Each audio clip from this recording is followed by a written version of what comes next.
Elon Musk, welcome to Qatar Economic Forum. How are you? Thank you for having me. I'm fine. How are you? Very well, thank you, and very pleased to have you with us. You know, among those here in the audience in Doha are some you will know, people who have backed you financially over the years. Since you last spoke here in 2022, a lot has changed in your life. You're not only running multiple companies, you were doing that then, but now you also have a role in government. So first of all, I hope you won't mind if from time to time I have to move you from one topic to another, because we have a lot to cover in the time we have. That will be all right? Okay. Yeah, well, let's start then with exactly the fact that you now have this combination of being a CEO and having a role as a government advisor. Tell me about your week. How does it work? What's the split of your time? Well, I travel a lot. So I was in Silicon Valley yesterday morning. I was in LA yesterday evening. I'm in Austin right now. I'll be in DC tomorrow. I'll be there. Having dinner with the president tomorrow night, I believe. And then a whole bunch of cabinet secretary meetings, and then back to Silicon Valley on Thursday night. But I mean the balance of your time, is it, well, clearly it's a lot, but is it still the case, as you said a while ago, that it's about 1 to 2 days a week on your government work? Yeah, that's correct. And what does that mean for your corporate life? Because if we start with Tesla, the company has suffered in recent months what you've called blowback. So what is your plan for turning that around, the declining sales picture, and by what stage do you think you're going to be able to turn it around? Oh, it's already turned around. Give me some evidence for that. I've just been looking at the sales figures for Europe in April, which show very significant declines in the big markets. Europe is our weakest market. We're strong everywhere else. Our sales are doing well at this point. We don't anticipate any meaningful sales shortfall, and obviously the stock market recognizes that, since we're now back over $1 trillion in market cap. So clearly the market is aware of the situation. So it's already turned around. But sales still down compared to this time last year? In Europe. In Europe, okay. And yes, but that's true of all manufacturers. There's no exceptions. Does that mean that you're not going to be able... Does that mean... The European market is quite weak. Okay, but you would acknowledge, wouldn't you, that what you are facing, okay, let's just take it as Europe, what you are facing is a significant problem. This Tesla was an incredibly aspirational brand. People identified with it. They saw it as being at the forefront of the climate crisis, and now people are driving around with stickers in their cars saying, I bought this before we knew Elon was crazy. And there are also people who are buying it because Elon's crazy, or however they may view it. So yes, we've lost some sales perhaps on the left, but we've gained them on the right. The sales numbers at this point are strong, and we see no problem with demand. So what do you...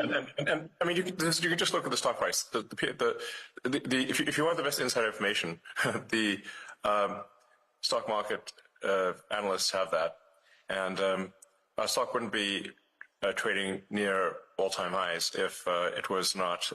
If things weren't in good shape. They're fine. Don't worry about it. Okay. I was citing sales figures rather than share price. Well, tell me then how committed you are to Tesla. Do you see yourself, and are you committed to still being the chief executive of Tesla in 5 years' time? Yes. No doubt about that at all? Well, no, I might die. Okay, short of that. I can't be CEO if I'm dead, so there's a slight amount of... Does that mean that the value of your pay doesn't have any bearing on your decision? Well, that's not really a subject of discussion in this forum. I think obviously there should be compensation for, if something incredible is done, that compensation should match something incredible was done. But I'm confident that whatever some activist posing as a judge in Delaware happens to do will not affect the future compensation. This is the judge who twice struck down the $56 billion pay package that was awarded to you. I think the value on the current value of stock options. Yeah. Not a judge, not a judge. The activist who is cosplaying a judge in a Halloween costume. Okay, that's your characterization. I think yes. On the current value of stock options, I think the actual justice according to the law.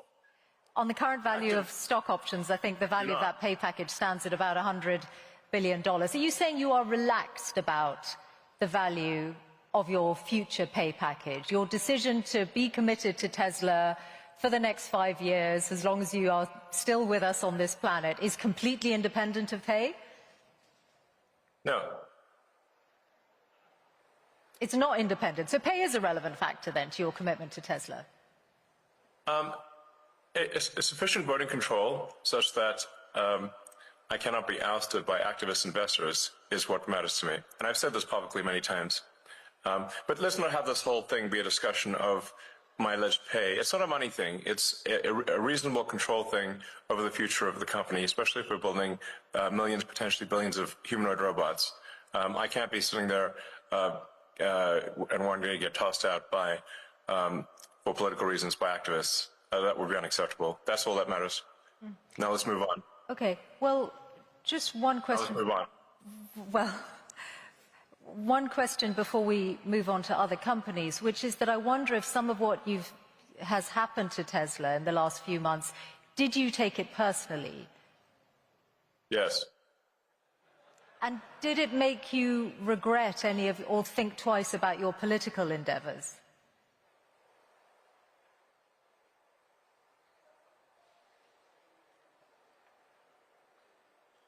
Because it is. I did what needed to be done. The violent antibody reaction, and I'm not someone who's ever committed violence, and yet massive violence was committed against my companies. Massive violence was threatened against me. Who are these people? Why would they do that? How wrong can they be? They're on the wrong side of history. And that's an evil thing to do. To go and damage some poor innocent person's car? To threaten to kill me? What's wrong with these people? I've not harmed anyone. So, something needs to be done about them. And a number of them are going to prison. And they deserve it. And more will. You're referring to the attacks on Tesla showrooms. But I think... Yeah. Firing bullets into showrooms and burning down cars is unacceptable. Yeah. Those people will go to prison, and the people that funded them and organized them will also go to prison. Don't worry. But wouldn't you? We're coming for you. Wouldn't you?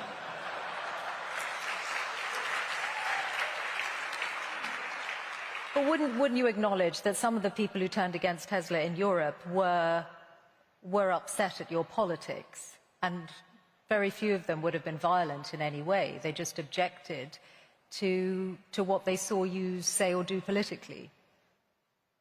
Well, it's certainly fine to object to political things, but it's not fine to resort to violence and hanging someone in effigy and death threats. That's obviously not okay. That's absurd. That is in no way justifiable at all. In any way, shape, or form. And some of the legacy media nonetheless have sought to justify it, which is unconscionable. Shame on them. Let's talk about your other companies then and other business areas, SpaceX. I saw that you said in a speech at the West Point Military Academy recently that the future of warfare is AI and drones. And obviously defense is an increasingly booming sector with the state of the world at the moment. Do you see SpaceX moving into weaponized drones?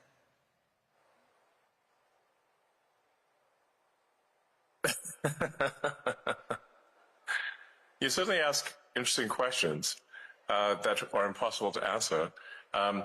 SpaceX is it's the space launch leader. So SpaceX doesn't do drones. SpaceX builds rockets, satellites, and internet terminals. So SpaceX has a very dominant position in space launch. So of the mass launch to orbit this year, SpaceX will probably do 90%.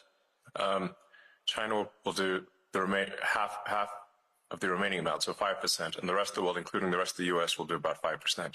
So SpaceX will do about 10 times as much as the rest of the world combined, or 20 times as much as China, and China is doing actually a very impressive job. The reason for this is that we are putting into orbit the largest satellite constellation the world has ever seen by far. So I think at this point, about maybe approaching 80% of all active satellites in orbit are SpaceX. And they're providing high bandwidth global connectivity throughout the world. In fact, this connection is on the SpaceX connection. So I think this is a very good thing because it means that we can provide low-cost, high bandwidth internet to parts of the world that don't have it or where it's very expensive. And I think the single biggest thing you can do to lift people out of poverty and help them is giving them an internet connection. Because once you have the internet connection, you can learn anything for free on the internet, and you can also sell your goods and services to the global market. Once you have knowledge by the internet and the ability to engage in commerce, that this is going to greatly improve quality of life for people throughout the world, and it has. And I'd just like to thank anyone in the audience who may have been helpful in, with Starlink and getting it to approved in their country. And I think it's doing a lot of good in the countries that have approved it, which is, I think at this point, 130 countries are very happy with it. I don't currently anticipate SpaceX getting into the weapons business. It's not an aspiration. We're frequently asked to do weapons programs, but we have thus far declined. Do you envisage SpaceX or indeed Starlink as a separate entity publicly listing in the near future or at all? It's possible that Starlink may go public at some point in the future. And what would be the time frame? What kind of time frame are you considering? I'm in no rush. I'm in no rush to go public. Public is, I guess, a way to potentially make more money, but at the expense of a lot of public company overhead and inevitably a whole bunch of lawsuits, which are very annoying. So really something needs to be done about the shareholder derivative lawsuits in the U.S. Because it allows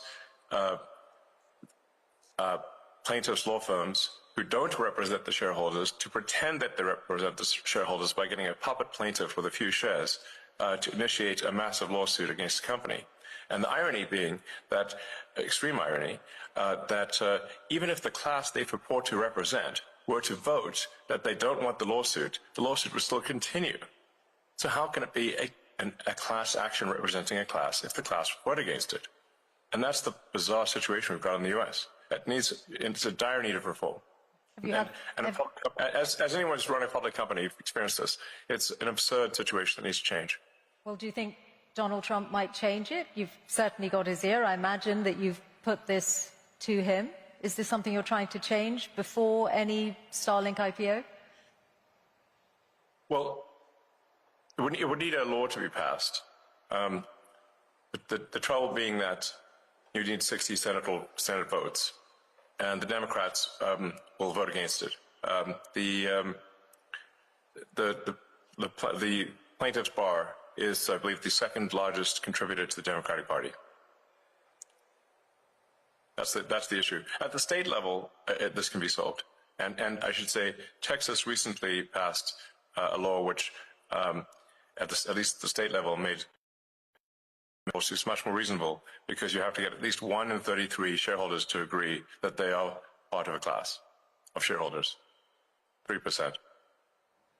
This will really help with frivolous lawsuits. Okay. Let's talk about AI, which is in so many of your businesses and in all our worlds in different ways. It's one of the big changes, the development of generative AI, since you last spoke to this forum 3 years ago. You're in this space, of course, with Grok, which almost everyone will know. You co-founded OpenAI and then left, and you've obviously got a legal battle with OpenAI and Sam Altman. I wonder if you could say something about the status of that, because you were together in Saudi Arabia with the president last week, with Sam Altman.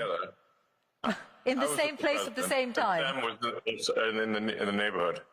Okay, so does that mean you are pushing ahead with the lawsuit against OpenAI?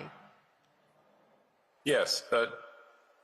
So look, I came up with the name OpenAI as an open source and as a non-profit, and I funded OpenAI for the first roughly $50 million, and it was intended to be a non-profit open source company, and now they're trying to change that for their own financial benefit into a for-profit company that is closed source. So this would be like, let's say you funded a non-profit to help preserve the Amazon rainforest, but instead of doing that, they became a lumber company, chopped down the forest and sold the wood. You'd be like, wait a second, that's not what I funded. That's OpenAI. They've made some changes to their corporate structure, though, haven't they, since, in recognition of what you've said? And no, that's just what they told the media. Okay.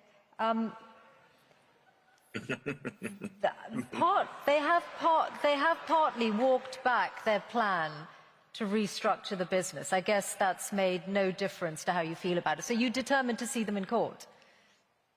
Of course.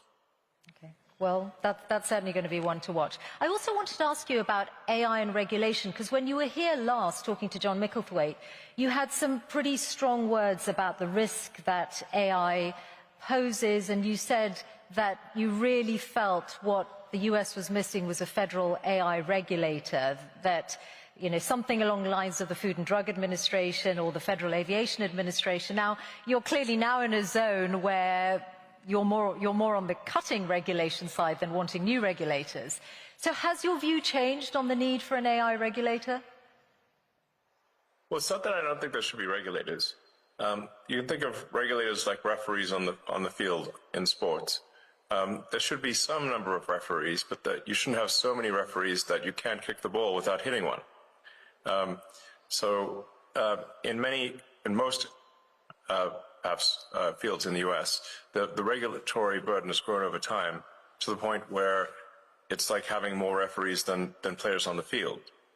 And this is a natural consequence of an extended period of prosperity. It's very important to appreciate this. This has happened throughout history. When you have an extended period of prosperity with no existential war, there's no cleansing function for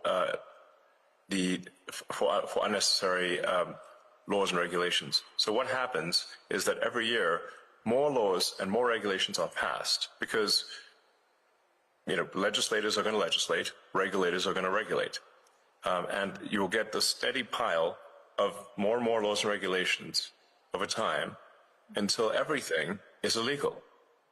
And let me give you an example of a truly absurd situation. Under the Biden administration, SpaceX was sued for not hiring asylum seekers in the U.S.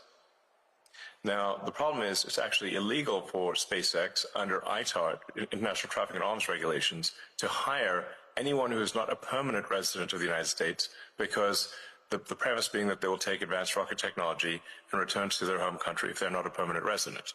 So we're simultaneously in a situation where it is illegal to hire asylum seekers and is also illegal to hire asylum seekers. And the Biden's Department of Justice chose to prosecute us despite both paths being illegal. Damned if you do, damned if you don't. But my question was specifically about a regulator for AI, which you said 3 years ago was needed, and you said we need to be proactive on the regulation of AI rather than reactive. Have you changed your mind on that? No, of course not. No, of course not. What I'm saying is that there should be some referees on the field, a few referees, but you shouldn't have a field jam-packed with referees such that you could not kick a ball in any direction without hitting one. So the fields that have been around for a long time, such as automotive, so aerospace, if the sort of food and drug industries are over-regulated, but the new fields, like artificial intelligence, are under-regulated. In fact, there is no regulator at all. So there should be. So Do you still think that?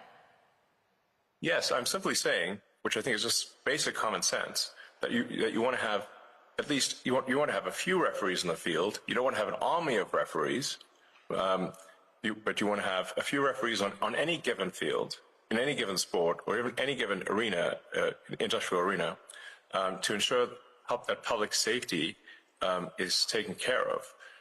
But you don't want to have so there's a proper number of referees. Like I said, it's actually very easy to visualize this when compared to sports. If the whole field is packed with referees, that would look absurd. But if there were no referees at all, your game's not going to be as good. Okay, so let's then talk about your new world, your role advising government. You are in this unique and unprecedented position of having billions of dollars worth of contracts with the federal government yourself, mostly through SpaceX, and also now an insider's knowledge of it because of DOGE. Can you see that there is a conflict of interest or a potential conflict of interest in broad terms just through that very fact? I don't think so, actually. There have been many advisors throughout history and the U.S. government and others who have had economic interests. And I am simply an advisor. I don't have formal power. And that's it. The president can choose to accept my advice or not. And that's how it goes. If there's a single contract that any of my companies have received that people think is somehow not was awarded improperly, it would immediately be front page news, to say the least. And if I didn't mention it, certainly my competitors would. So if you're not seeing that, then clearly there's not a conflict of interest.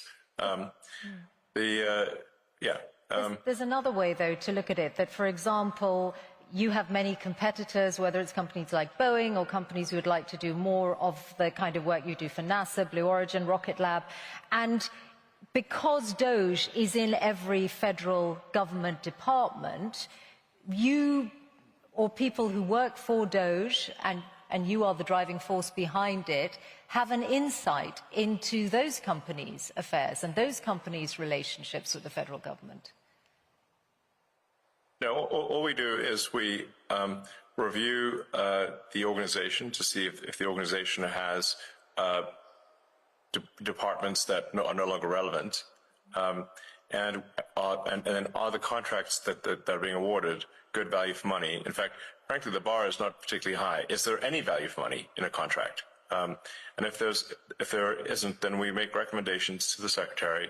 The secretary can then choose to take those actions or not take those actions, and that's it. And then any action that is as a function of DOGE is posted to the DOGE website and to the doge.gov or at DOGE handle on the X platform.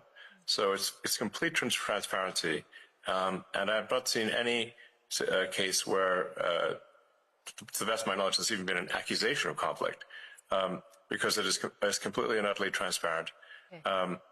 That's it. And what about the international dimension? Now, let's think about Starlink. Starlink is obviously a very, very good internet service. It's sought after all over the world. It's critical to the front line in Ukraine. It has also had more contracts coming its way, and there is some evidence that companies are allowing access to it because they want to be close to the Trump administration and send the right signal. So Bloomberg broke news today that the South African government is working around the rules on black ownership in order to allow Starlink in, and that is being done on the eve of the visit that President Ramaphosa is going to make to the White House. Do you recognize that as a conflict of interest? No, of course not. First of all, you should be questioning why are there racist laws in South Africa? That's the first problem. That's what you should be attacking. It's improper for there to be racist laws in South Africa. The whole idea with what Nelson Mandela, who was a great man, proposed was that all races should be on an equal footing in South Africa. That's the right thing to do, not to replace one set of racist laws with another set of racist laws, which is utterly wrong and improper. So that's the deal, that all races should be treated equally. and there should be no preference given to one or the other.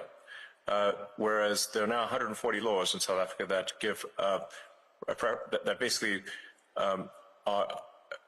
give strong preference to if you're a black South African, and not otherwise. And so now I'm in this absurd situation where I was born in South Africa but cannot get a license to operate in Starlink because I'm not black. Well, it looks Does like that that's seem about. right to It you? looks Does like that that. seem right to you? Looks like that's about to change.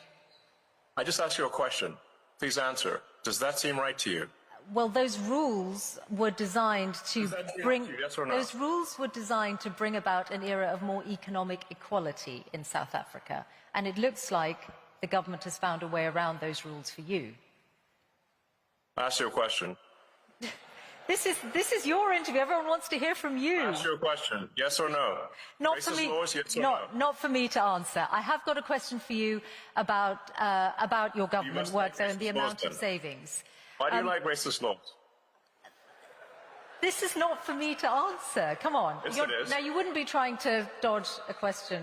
You have to ask a It's question. difficult for I you answer to my answer. question. No, you answer Look, mine. I think if you, I'm sure you can have that conversation directly with the South African government if you want to. I want to ask you about the total. I can't believe it. That's not good. I want to ask you about the total Why do you like amount. racist laws? I want to ask you about the total amount that you're planning to save through DOGE's work. Before the election, you said it was going to be at least $2 trillion. The number currently on DOGE.gov is $170 billion. That's a big change. What happened to the $2 trillion? Well, do you expect it to happen immediately? Well, is it going to happen? Because DOGE is supposed to run till next July. I mean, your question is absurd in its fundamental premise. Are you assuming that on day, within a few months, an instant $2 trillion saved? No, I'm not at all. I'm just asking, is that still your aim then? Is it still your aim to get to $2 given trillion? the amount of time? Have we not made good progress given the amount of time?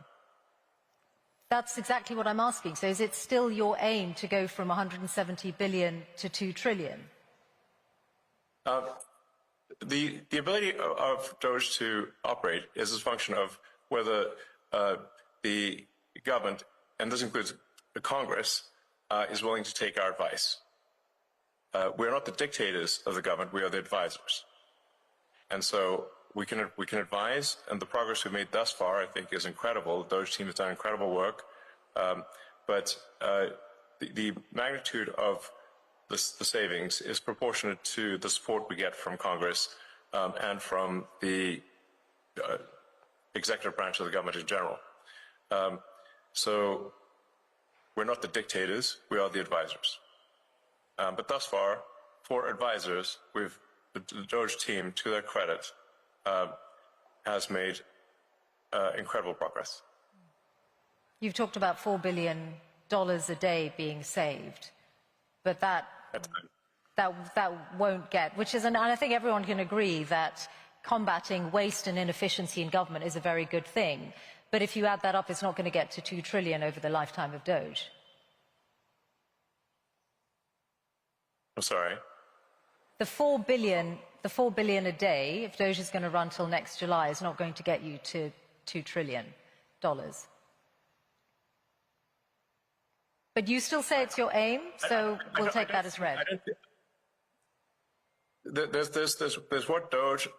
I mean, I feel you're somewhat trapped in the NPC dialogue tree of a traditional journalist.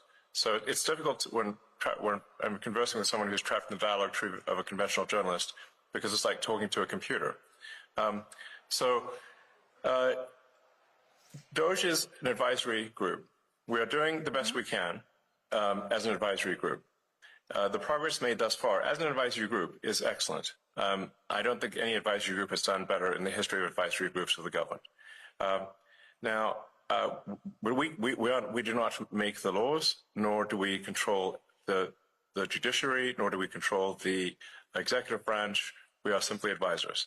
In that context, we are doing very well. Beyond that, we cannot take action beyond that, because we are not some sort of imperial dictator of the government. There are three branches of government that are to some degree opposed to that level of cost savings. But nonetheless, let's not criticize whether there's $4 trillion and instead look at the fact that 160 billion has been saved, and more will be saved too.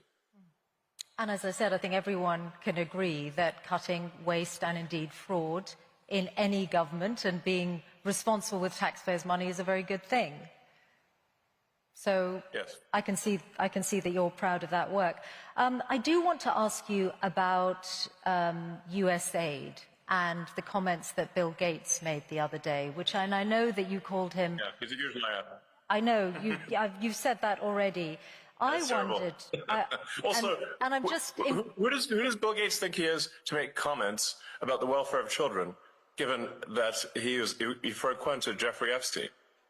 Okay, well, he said he regrets those, and he spent a lot of his own money on philanthropy around the world over the years. My question to you is, have you looked at the data to check if he might be right that the cuts to USAID might cost millions of lives?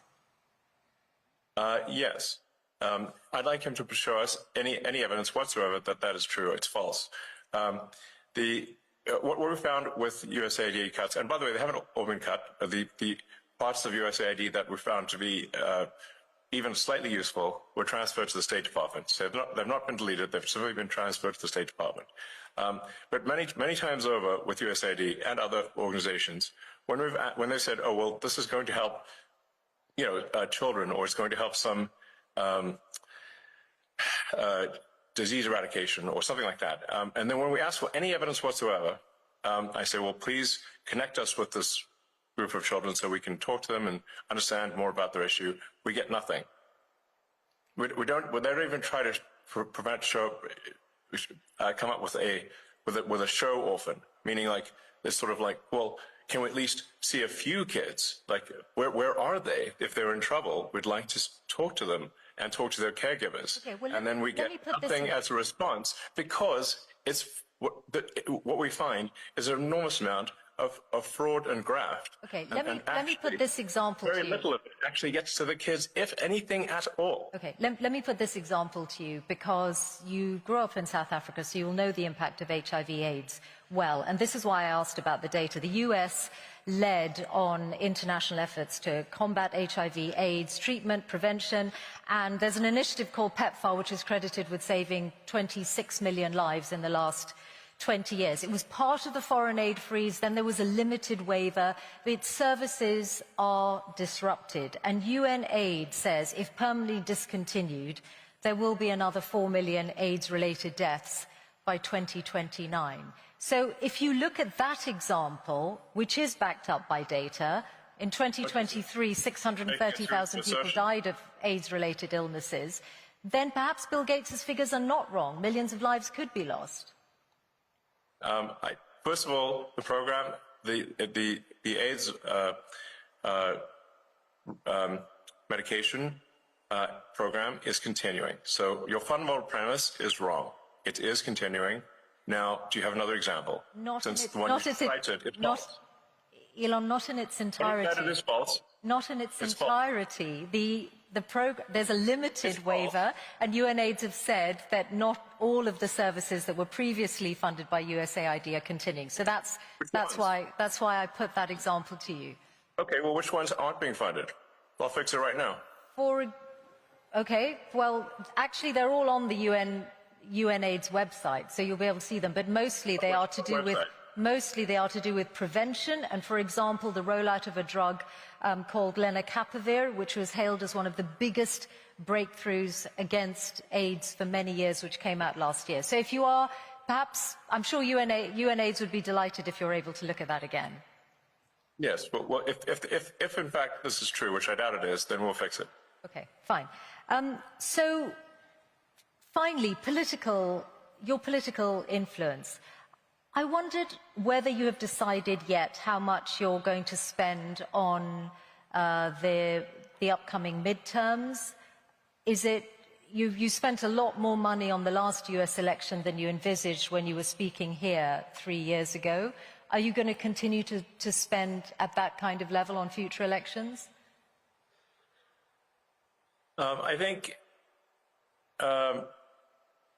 in terms of political spending, I'm going to do a lot less in the future. And why is that? I think I've done enough. Is it because of blowback? Well, if I see a reason to do political spending in the future, I will do it. I do not currently see a reason. Okay. What about political influence beyond the US? How often do you speak to President Putin? I don't speak to President Putin. You've never spoken to President Putin? I was on a video call with him once about 5 years ago. Okay. That's the only. Why would you think I speak to President Putin? Oh, you must. I get it. Because you believe the legacy. Actually, I've heard you speak about it. For example, in your West Point speech, you said, "Oh, I challenged President Putin to was it an arm wrestle?" And I know the Wall Street Journal has reported your reported conversations. Oh, yes. If you're saying they haven't happened other than once, I'll take that as read. Is there a worse publication on the face of the earth than the Wall Street Journal? I wouldn't use that to line up my cage for parrot droppings. That newspaper is the worst newspaper in the world. If there's one newspaper that should be pro-capitalist, it's the one with Wall Street in the name. But it isn't. So I have the very lowest opinion of the Wall Street Journal. Absolute nonsense. And you clearly believe the tripe that you've read in those papers. I read very widely, and I'm putting these questions to you so that you have an opportunity to respond to them, which you are, and for which we're all grateful to hear your responses. Yes. Okay, we are out of time. So you mentioned me challenging. I did so on the X platform. I challenged Vladimir Putin to single combat over the. But I didn't talk to him. That was a post on the X platform. Great. That's why I asked you, and you've clarified and explained. Thank you. That's why I was asking whether you have had reported conversations, and you said you haven't, other than a video call. Okay. Typical legacy media lies. Okay. Listen, I actually thought I might give Grok the last word, because when I asked Grok what your hardest challenge is, it said the strain of managing multiple high-stake ventures amid financial, regulatory and public relations crises. And I wondered whether you recognize that characterization and whether you do think that this is a pivotal year in your life. Well, every year has been somewhat pivotal, and this one's no different. So, I mean, in terms of interesting things that hopefully are accomplished this year, getting Starship to be fully reusable, so that we catch both the booster and the ship, which will be the first fully reusable orbital rocket ever in history, would be a profound breakthrough, as the essential breakthrough necessarily to make life multiplanetary and ultimately become a spacefaring civilization. We've got Neuralink, which is now helped 5 patients restore capability using the telepathy implant, where they're able to control a computer simply by thinking. We'll be doing our first patient to restore sight with our blind sight implant, which is either end of this year or early next. In fact, that first patient might be in UAE, since we have a relationship with UAE and the Cleveland clinic there. I think on the AI front, we are close to what you might call AGI, or digital superintelligence. I think we are seeing an explosion in digital superintelligence here. And then we've got at Tesla we'll be launching unsupervised autonomy, basically self-driving cars with no one in them, in Austin next month. So it's a big year for sure. Many other things in the works too. Okay. I'm a technologist first and foremost. Elon Musk, thank you very much for joining us here at Qatar Economic Forum. Thank you.